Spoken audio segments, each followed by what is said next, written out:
Good evening. It's Friday, March 21st, 2025. We're right in the middle of the Lenten season. No meats today. Well, Mr. Jeckovich has a fun story we're going to talk about how the fish sandwich at McDonald's came about. How are you doing today, Mr. Good, Jeckovich? you're doing good. You're looking well. Oh, yeah. I like your new clothes you're wearing. What do you mean new clothes? These clothes are old. Oh, I guess 48 hours is considered old in Mr. Jekovich's world. Oh, come on. I heard you had a special visitor today. Oh, yeah. Amber Nicole Jeckovich, Mr. Jekovich's great-granddaughters, visits him often. I wish the other relatives would follow in their footsteps. It'd be a wonderful thing. Yeah. But they're too busy, I guess, eking away a living. So everything going good for you today? Oh, yeah. Mr. Jeckovich wrote a book, and it's titled Their Mother's Sons. And we're on the second time around. We're on page 43, chapter 3. But this came in. And it's titled You're in the Army. What's this now? This one came in from the Smith family out of California. They have a lawnmower service. Oh, Toro Lawnmower Service. From the Smith family, they have a Toro Lawnmower Service.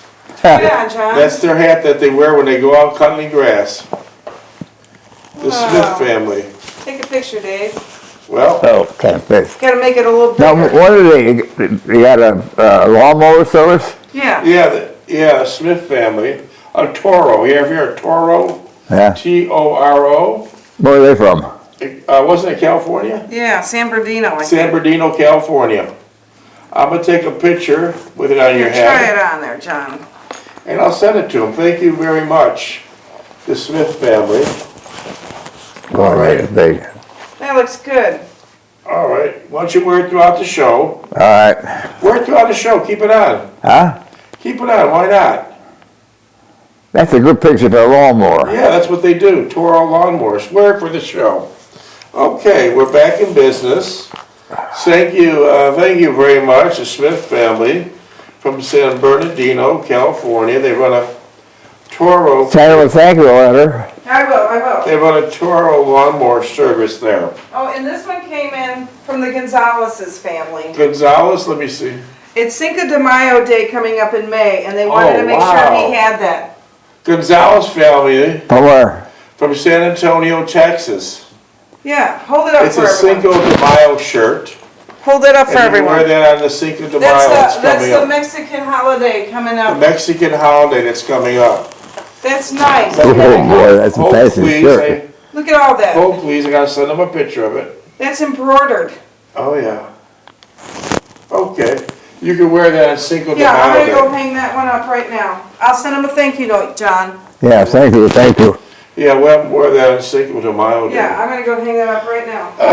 But anyways, Mr. Jeckovich was from Company H, the 2nd Battalion of the 291st Regiment of the 75th Infantry Division of the U.S. Army during World War II.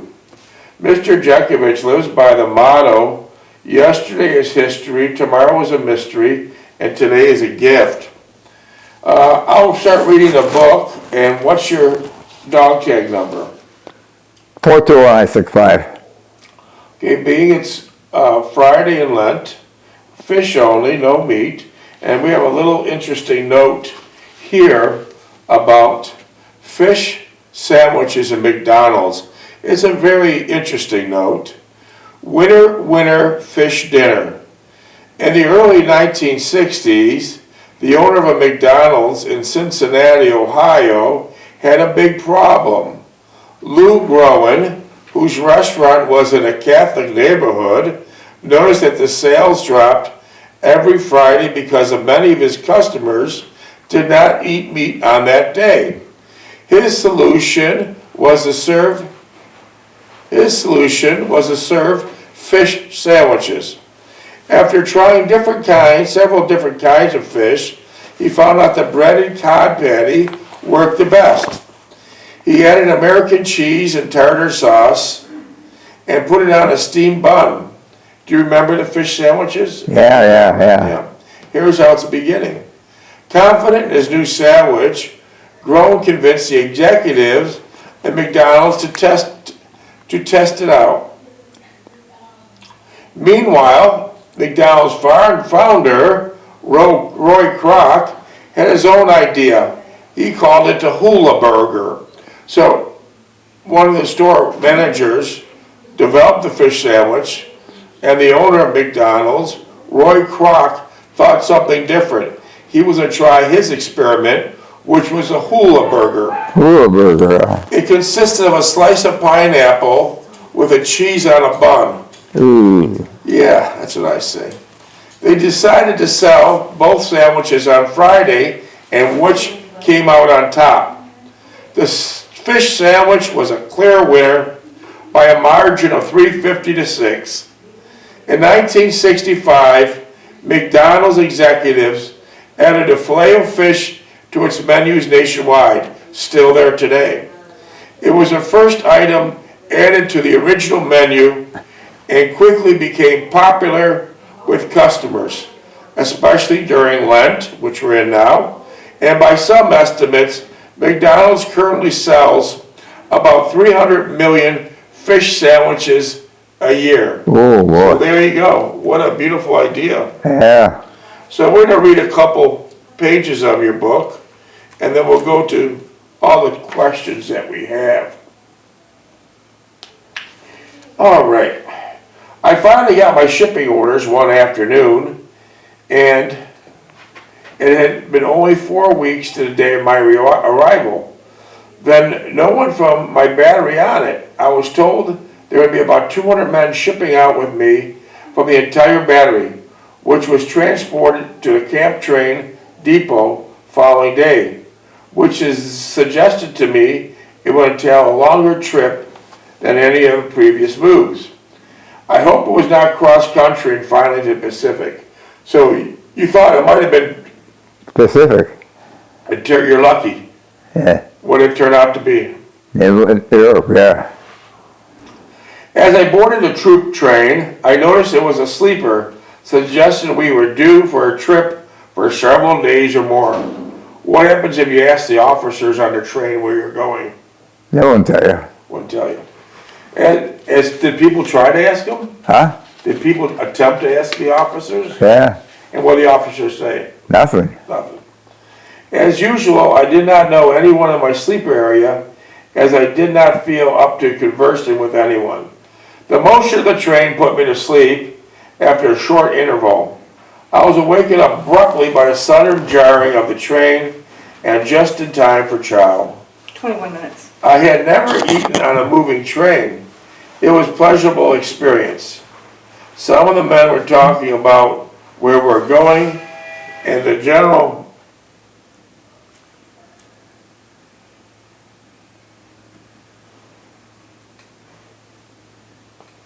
Okay, here we go. As usual, I did not know anyone in my sleeper area. It was a pleasurable experience. So that was a nice train you're on at that time. Yeah.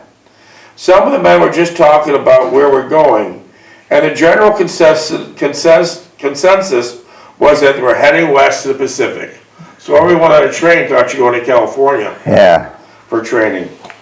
I did not know what it was, but I had the impression from the direction we were traveling, it was heading northeast, not the Pacific. That's a good point. Naturally, I did not rely on my assumptions to anyone, but just listened as they said a few words now and then to be part of the general conversation. That night, I rested in my upper berth with the motion of the train jarring my memory. I thought of Jessie and the times we had spent together. I could picture in my mind how she looked, and a Saturday as we walked along the park at the falls.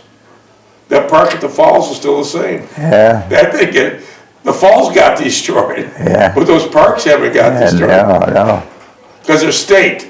State over the Yeah, state not park. city. The state parks. City would have destroyed them, right? Yeah. Yeah. I could feel the passionate sensation she emitted in me when I was close to her, and I could feel her soft, endearing caress and her full lips. when we embraced and kissed. I thought how nice it would be if I could write to her and perhaps get a picture to carry around in my wallet. That morning after roll call, as if anyone could disappear on the fast-moving train. Why'd you have roll call on a train? How could you disappear? Yeah. Do you know what I mean? How could you disappear in a fast? You couldn't. Good. But they still had roll call. That morning, after roll call, as if anyone could disappear on a fast-moving train in the middle of the night, we took our turn in the dining car for breakfast. There was not much we could possibly do on a troop train, as we were restricted to our own particular car. We mostly took cat naps, read, or just waited for chow. The first day of our travel, someone shouted out that he thought we had just passed a train station, and it was stating that it was Little Rock, Arkansas. Little Rock, Arkansas. How wrong that guy was, right? Yeah. This only confirmed my thoughts and the directions we were traveling would be heading back home. Okay. Everyone was jubilant, and we were not going to the Pacific after all. Okay. By saying Little Rock, Arkansas, that was a message that you weren't going to Pacific. That's good. Yeah. Anything but that was fair game.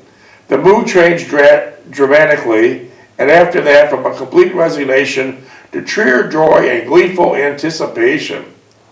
The fourth night of travel, we were shunted over to siding on an uncoupled from the rest of the train. That night, we slept perfectly motionless on a dead-end siding in complete darkness and isolation outside. Towards the morning, and still completing dark outside, we were awakened by the noise of trucks maneuvering into position along the side of the rail car. We were told to gather up our belongings as quickly as possible and board the trucks, as a locomotive would be shortly here to remove from the car from its present position. So you went from truck to train, The truck. to chain. You didn't have a break.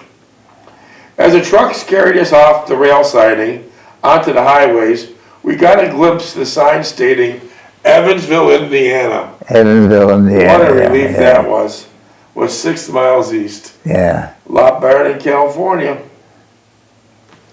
This made our morning. As the standing in concrete turned our fondest hopes, we were on the East Coast, or reasonably so. We rode in trucks for several hours, always heading southwest. We had one half break on the side of the road, half-hour break side of the road. At that time, some K rations and hot coffee were made available.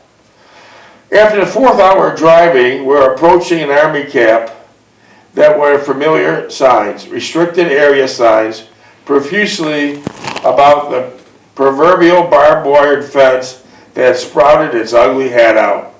Sure enough, as in a few minutes, we pulled up to the main camp entrance. Besides the barricade entrance was a large sign, blue and gold, Camp Breckinridge, the home of the 75th Infantry Division. Yeah, Camp Breckinridge. And that's when you stayed, it was the 75th, right? Yeah. By the way, Mr. Jeckovich stayed in the 75th Infantry Division of the Company H 2nd Battalion of the 2nd Battalion of the 291st Regiment of the 75th Infantry during the entire state in World War II. Wow, that's something. Camp Breckinridge. How was Camp Breckinridge? And nice camp, yeah. And that's when you would go to Owensboro, right? Oh, yeah. How'd you get to Owensboro? Bus and cab, How long did it take you? an hour and a half. So that's where you met your girlfriend, Annie Mahoney. Tell me, how would you meet someone in the middle of a strange city? How'd you meet her? Out of the meter? Yeah. A dance, troop dance. Oh, dance? Yeah. Okay. USO dance. USO, okay. Camp Breckinridge was the northeast quadrant of the state of Kentucky, and it's bordered by 4 states. Indiana to the north, West Virginia to the east, Tennessee and Illinois to the west. The camp itself was located 1 mile east of Morganfield in Union County. Breckinridge was a large camp, 3,600 acres, and it was activated during World War II as an infantry training camp accommodating over 40,000 men. Wow, that's a big camp. That's a big camp, yeah. Wow, that's a big camp. Minutes, please. During the war, it was also an encampment for German and Italian prisoners. Yeah, a lot of German prisoners were working there. 14. They were working there, cleaning up, Did painting. many of them stay in the United States and get married and have families? Yeah, oh yeah, they never went back. They never went back. Yeah. Who worked for nearby farms and canneries. The post was closed at the end of the war, but reactivated during the Korean War. It was reverted to inactive status as of January 1, 1954. Since then, it has been used as a summer training center for 45,000 reserves and National Guard troops. I wonder if that camp's still there today. Oh, sure, it's there, yeah. 3,600 acres, wow. It appeared that we had, or I come in a full circle. Camp Lumpton, Fort Sam Houston, Camp Bullis, Camp Swift, Fort Hood, and now Camp Breckinridge. Which one would you like the best? Breckinridge. So that was a good thing. Your last shot was in a nice camp. Yeah. Strangely enough, but you went all over the southeastern United States to get back to where you started. Yeah. I don't know what the hell they were doing. I don't think they know what the hell they're doing. They're sending you all over south and bringing you back north. Strangely enough, and rather climatic, I was only 300 or so miles from home. So you could drive home in 5 or 6 hours. Holy cow. So you made a big circle coming right back. They're not staying there, though. They're not staying there. Yeah, I know. What I perceived in these various sundry moves was a pattern emerging, sprinkled with some luck and smattering of bureaucratic blundering. Surely enough, I was destined for Lackland. How I would progress there and will be unknown factor. I would have liked to have made an attempt for no other reason than to prove myself and others I had the capability to succeed at a difficult task. After the opportunity was taken away from me, it was only a matter of being at the right place at the wrong time. The move to Fort Sam Houston was calculated upon premise that combat military detachment would be formed. After the concept, for whatever reason, it was disbanded as only a question of logistics. Where to put X of the bodies in a hurry. The moves to Bullis and Hood were only a stopgap maneuvers to consolidate and contemplate their next move. The move to Camp Swift, however, was decidedly different hue. This is where the prophet of luck entered the picture. Swift would, from the Army's point of view, afford the ideal place to situate me permanently. The contents of the 106th Infantry Division were made up of people just like me. What happened to 106th Infantry? They got slaughtered. They got slaughtered in a Battle of Bulge. 97% casualty. Up to people like me. Air Corps, ASTP, unattached units, and solitary individuals. Many like me, who would then be left in a situation to go overseas and either get killed or wounded in this unit. There was only several hundred of us in any situation. The reason why I moved out only can be explained in a hypothetical fashion. Either I was moved from my unit because I lacked the fundamentals to get through the basic training, or a more applicable solution arose, namely Camp Breckinridge. Breckinridge was very similar to Swift. The only difference was that Swift did not have the time element. They were prepared to go overseas in several months. I hope Breckinridge was affording me more time, although it proved not the case. Coincidentally, the 106th and the 75th Infantry Division went overseas within a month of each other. What is even more bizarre was they were both committed to battle approximately at the same time. When you were at Camp Breckinridge, before you went overseas, were you able to take a furlough? No. You had to wait to go overseas first, right? I think I got a 30-day furlough, yeah. And did you go home? Yeah. Okay. Now, we're at the obstacle right now. If you want me to read more pages or do some questions. Questions? Okay. Minutes, please? So that's interesting. You've been bounced all the way to camp, you can imagine. Yeah. Wow. Okay, let's see my notes. 9.5.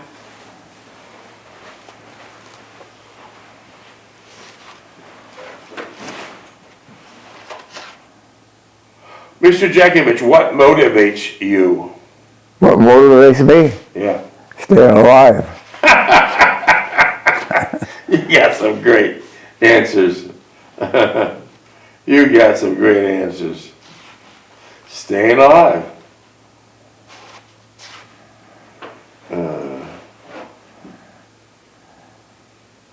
Mr. Jeckovich, if you could change the world, if you could change a world event that has happened, which one would it be? Which war? If you could change a world event that happened, which one would it be? Change the events. Which one though? World War I. Okay. Yeah, that was a nasty trench battle. What's your view on abortion, Mr. Jeckovich? Abortion? Yeah. I never considered it. How do you feel about same-sex marriages, Mr. Jeckovich? That's ridiculous. Okay. Any of these questions that they send in, you don't want to answer, don't answer. What do you love about the United States that you live in, Mr. Jeckovich? Living is the free and best country in the world. That's right. That's right. Mr. Jeckovich, if you won $1 million in the lottery tomorrow, what would you do with the money? What would I do with the money? Yeah. Well, let's see what I would do. I'd probably put it in the bank and invest in it. Okay. Mr. Jeckovich, what was your religion growing up? Well, what? What was your religion growing Catholic, up? Catholic. What church did you attend? Holy Trinity. Okay. Holy Rosary. Holy Rosary. Mr. Jeckovich, do you have a philosophy on life? Yeah. What? Think positive. Think positive.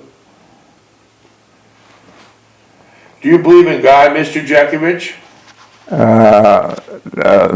Not a theoretical God. I believe in a mystical God. Okay. Mr. Jeckovich, what do you believe happens to our souls when we die? You're cremated. Okay. Mr. Jeckovich, you believe in heaven? No. Mr. Jeckovich, you believe in ghosts? Ghost? Yeah. No. Okay.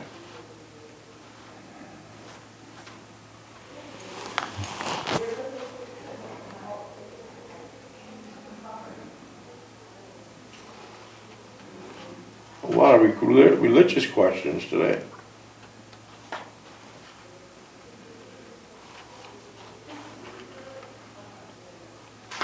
Mr. Jeckovich, have you ever had a paranormal experience? A what? A paranormal experience. What's a paranormal? Like you were saying the war or something and you seen ghosts and things like that? No, no, no, no, no, no. Do you believe there is any ghosts? No. Okay.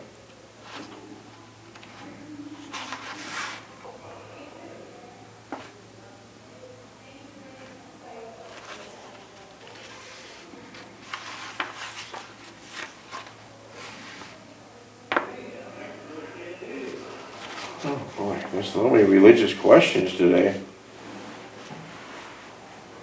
Mr. Jeckovich, what have you learned about being married? Well, everybody be married? Yes. Blissful life. Okay. Mr. Jeckovich, how many years were you married? 69. What advice do you give to young people getting married today? Know who you're marrying. What's that? Know who you're marrying. By the way, Mr. Jeckovich proposed to his wife, Delphine Stulak, in a Roman Catholic Basilica in Lackawanna, New York. She accepted, Fine. and they went to the altar of the church, or I should say the basilica, and they prayed for a happy and long marriage. Was that prayer answered? No, that's good, yeah. Yeah, 69 years answered. Damn right that prayer was answered. What was your wedding day like? Wedding day? What was your wedding day like? It was a normal wedding day, yeah. It wasn't a big wedding, you know. Was it snow on the ground? Snowing and cold, yeah. Icy roads, Mr. Jeckovich, where'd you go on your honeymoon? Poconos. How was that? That was good. We had 2 weeks there, yeah. Could you briefly describe it? The what? Could you briefly describe the Poconos? Poconos? Yeah. It was a good place for a honeymoon, a good place for going recreation, a good place for going for camping too. So it was very scenic. Yeah. Mr. Jeckovich, what advice would you give a newlywed couple today? We're a new married couple. Yeah. Well, they're gonna have a hard road to tow if they're normal. Okay. Mr. Jeckovich, what are your views on work ethic? A work ethic? Yeah. If you get a job, do a good job. Don't scream and go out and just do the job. Mr. Jeckovich, what was the worst job you've ever had? Worst job I ever had? Cleaning the piss up with the kids' piss on the floor. A lot of people don't know what you mean by that. Explain that. Well, they're kids. When the kids go to movies on Saturday morning, Saturday afternoon, they sit right next to the screen. And you were the usher. And I was an usher, yeah. And then what happened? And then they had a horror movie for 10 minutes, and the kids got all excited. They pissed their pants. I wonder what their mother said when they picked them up. Yeah. After the show, their pants were all wet. This happened every Saturday? Yeah. Those must have been one hell of a shows.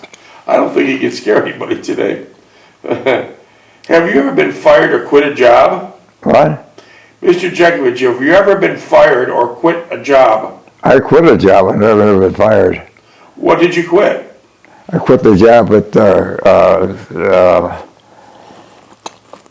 I quit the job at the last place I worked. Kimberly Clark? Kimberly Clark, yeah. And you never went back? Never rolled myself up and walked that, punched out, and that was it. And how many years did you work there? 35. And how did you get to work for 35 years? Walk. Did you ever miss a day? No. And by the way, Kimberly Clark are the same company that makes what products? Well, it was two divisions, one on Royal Ad made Kleenex and Kotex stuff for women. We made paper. You could put it on both sides. Kimberly Clark is still around today, and by some sleazy legal maneuver, it's a sleazy legal maneuver, but it wasn't humane, they were able to negotiate a deal with the bankruptcy courts and a company in Canada that all these young boys that worked right out of World War II for 35 and 40 years, they were able to get them pensions nullified. Bad company, don't ever buy a product from Kimberly Yeah, Clark. never got it. Never got it. Minutes, please? Minute and a half. Okay. What tips would you give the young people today for getting a job? What tips? Yeah, Be qualified. be qualified. Mr. Jeckovich, what was the greatest hardships you endured as a child? As a child, Yeah, see my father worked to death doing all kinds of jobs. I used to go with him on a lot of them. I see. But I know he was slowing down as his age got increased. He was starting to slow down. Yeah, Then he finally had a heart attack. yeah, 43 years old, Yeah. trying to get make a better life for his kids. A Russian immigrant came through Ellis Island. Mr. Jeckovich, what was your neighborhood like at 3063 Orleans Avenue, Niagara Falls, New York? Typical loving was a nice neighborhood. neighborhood. Yeah. Not now. I wouldn't go near it. You wouldn't go near Niagara? No. Well, I heard they're going to tear it all down. So it's in bad shape. Yeah. But when you were there, it was the best of Oh times. yeah. Minutes? 30 seconds. So when you were there, tell us like this, what the street looked like. The street mostly was dirt street when we moved in. Then they tarred it, and then they finally cemented it, and then put sidewalks in, and then the open fields we saw that started putting houses in there. So what's the street like now? 8 seconds. It's a dump. A dump. Went right back to nothing. Nothing. Wow.